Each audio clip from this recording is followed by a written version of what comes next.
Good morning, my YouTube family. I am on my holidays, and a word from God just dropped in my spirit. I've been reading about the prodigal son and Hosea, and this morning about this is a kingdom spouse message. And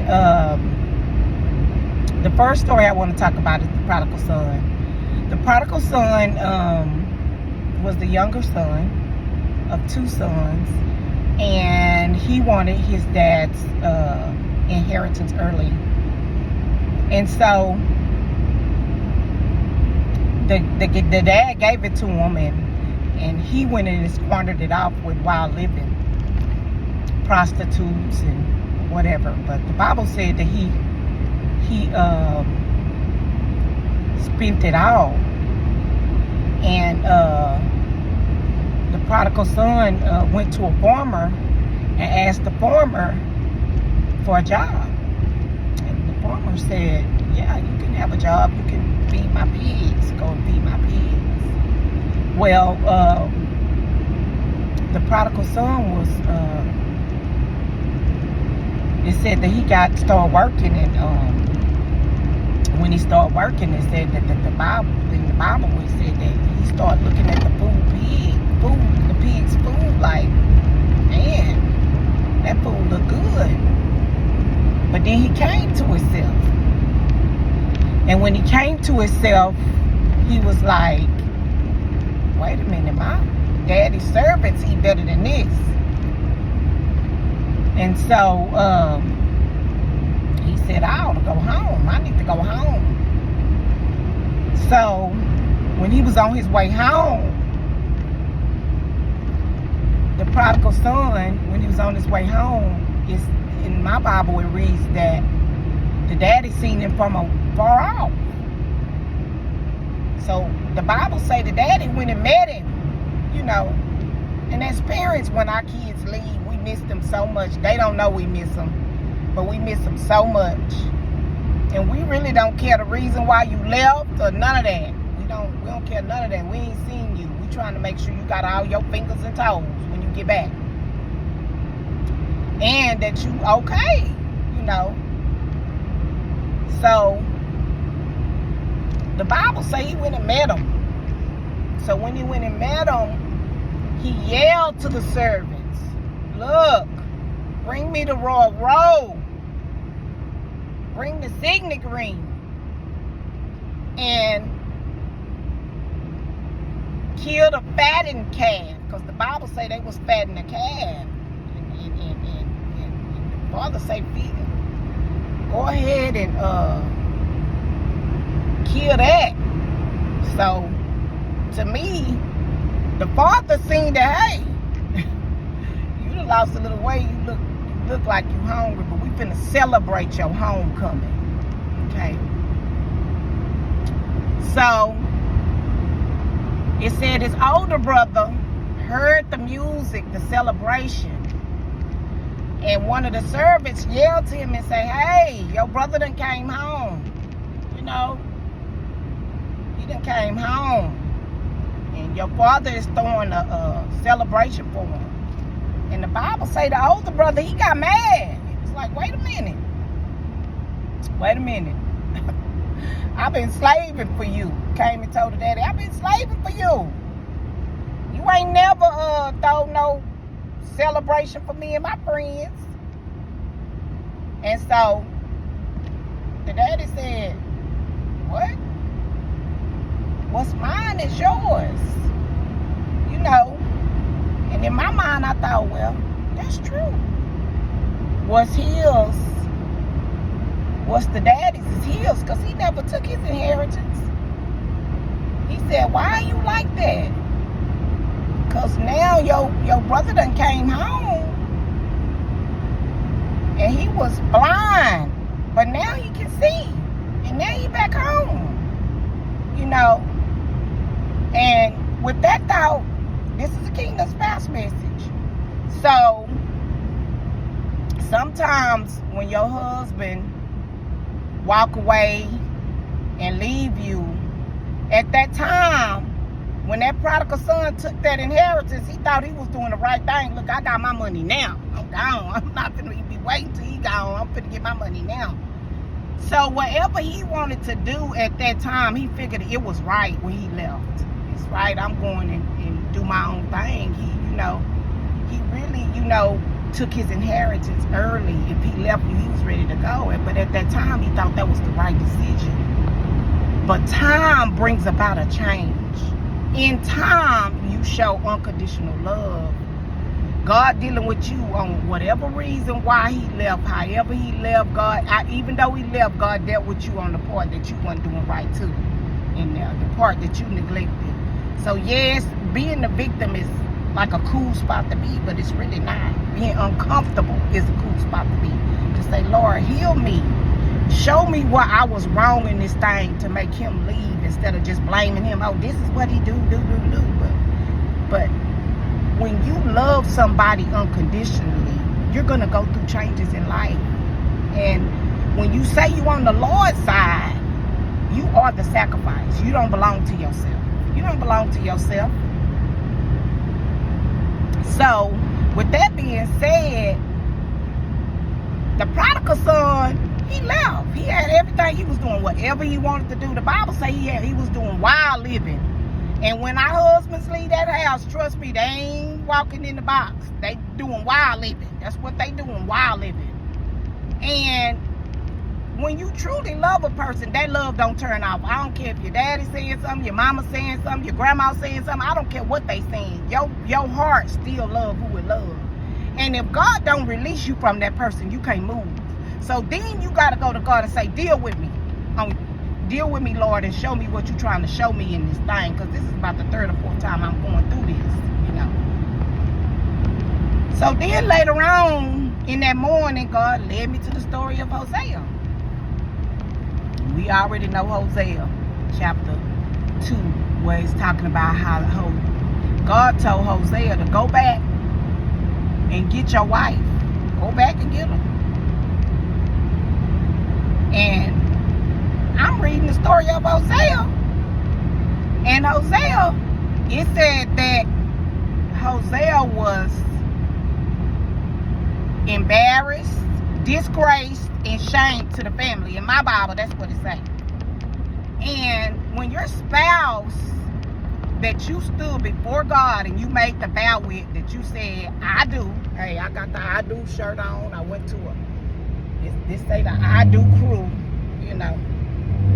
But anyway, when your spouse step out of the alignment and the will of God, and he go to that wild living from the prodigal son, he go and do whatever he want to do. He prostituting himself, So this Bible that we have, that God has left us, that we need to read and get an intimate relationship with God. This Bible that we read, we need that. We need that. That's instructors. There's nothing new under the sun in Ecclesiastes. There's nothing new. There's nothing new. Ecclesiastes 1. There's nothing new under the sun. But if we read it and get this intimate relationship with God, he'll keep you in the midst of your trials. And plus, he'll keep your mind straight. I don't care what it look like, what it feel like. God gonna keep you in it. So, it said that God said, go back and get your adulterous wife, your prostitute. And the Bible said he had to go get her and pay 15 shekels of silver and wine to get her back. Like, he didn't just go get her back. He had to pay for her back. And when I think about that, the long suffering that we go through in Christ, it's costing us. It's costing our sleep, time, money sometimes, because we're not very productive on our jobs, because our mind is on our spouses. And I ain't gonna sit in because you're not the one that's doing nothing. I'm not doing nothing. Why ain't you keeping them up? Why I got to pray and fast and miss meals for them? Because you told God I do. That's why. Because you told him you do.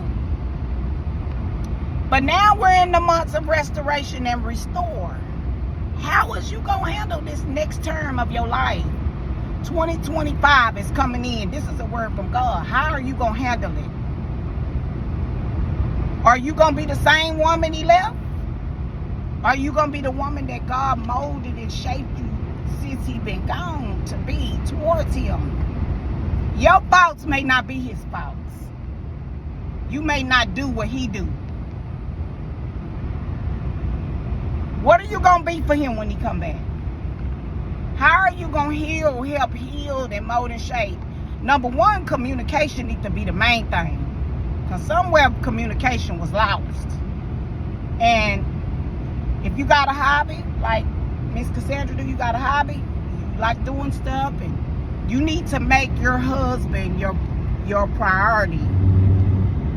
I didn't say idolize him. I didn't tell you that. That's not what God is telling you in this message. I said you need to make him your first priority, like you do your job when you got to get your check, okay? Because with your husband there, that's part of your check. So that's your assignment. So it said that whenever in Hosea, that it said that Hosea went back and got his wife, and he told her, look, you come back home and you're not going to sleep with anyone else, not even me. So I have a little passage in my Bible where it read that Hosea even needed time to be able to sleep with her because of what she done went through. Think about it. You done went through changes. You done been over there with that wild living, and I'm real. I'm 100, so I know my mind doing flashback. No, you did me. With that old counterfeit, you know. But God know that we are human. You need time. True love, unconditional love can give him that time. Honestly, give him that time. Give your spouse that time, whether it's a woman or a man. Give them that time. Because if truth be told, when you truly with the Lord, he done kept you at peace. You might have been uncomfortable in some spots, but he done kept you at peace.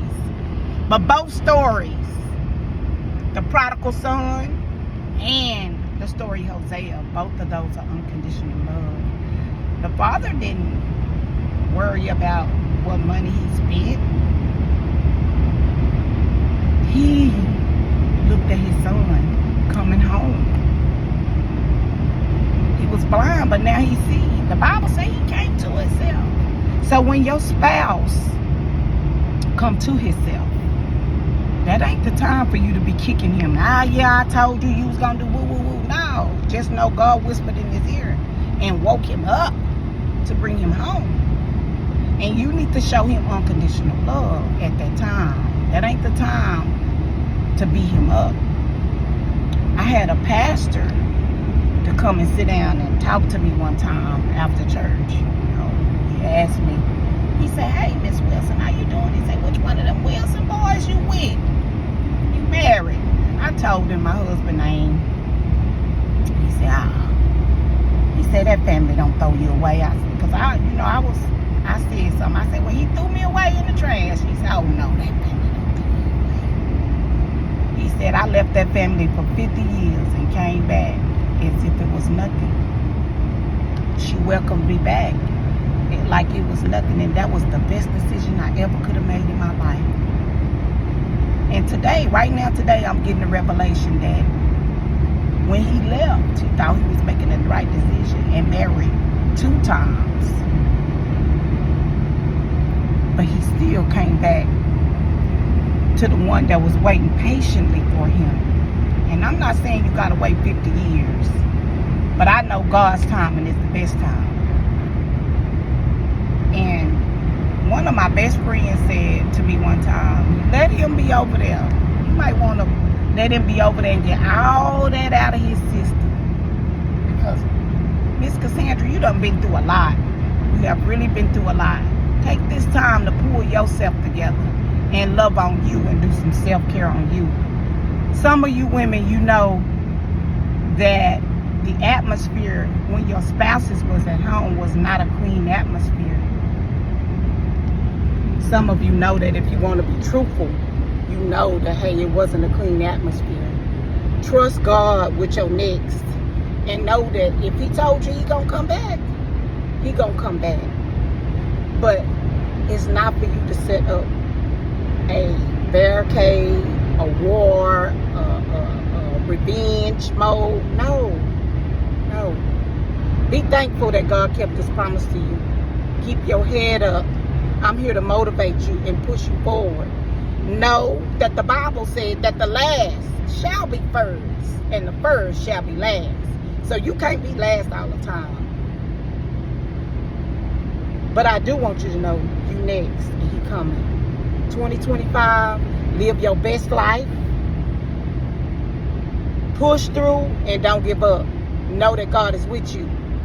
And he was the same God standing with you. And he's going to be the same God to be there when he comes home. Make sure you intervene with him. Commune with him. To get your next step. All them people that's patting you on your back. To leave, girl, go get you somebody. Let them make the decisions in their own life. You stay focused on God, because there's a little voice in your head that say, be still. I got you. That's God. So if you got this video today, this video here is what he trying to pull out of me. All them other ones is that lady that's scared to get on YouTube. But today I had a special word for you. God will never leave you and he'll never forsake you. Your kingdom spouse is on his way home. I need you to prepare and get ready like you're finna have all your family come over for Christmas. I need you to stay in that area in the year of 2025 and stay ready so you don't have to get ready. Keep your hair done. Keep your nails done. Keep your eyebrows arched. And love on you. Start getting some outfits together, because he don't want to take you somewhere. He don't want to take you everywhere. You want to be presentable when he comes. Start working out in the gym and taking care of your body. If you want to fix something on you, you better fix it now. Because you got to be presentable when the king come back. This is the message for today on December the 30th. Hopefully in 2025, I gonna let God use me, because I know he got some stuff for his people. I was called to be a prophetess to the nation. And you know what? I'm ready to serve. I am Coach Wilson. If you want a coaching session with me, you can email me at ebonyessence@hotmail.com. And I would love to coach you on into your next. Be still and know that God is with you. Keep your head up. Know that I love you. Push forward and have a blessed day.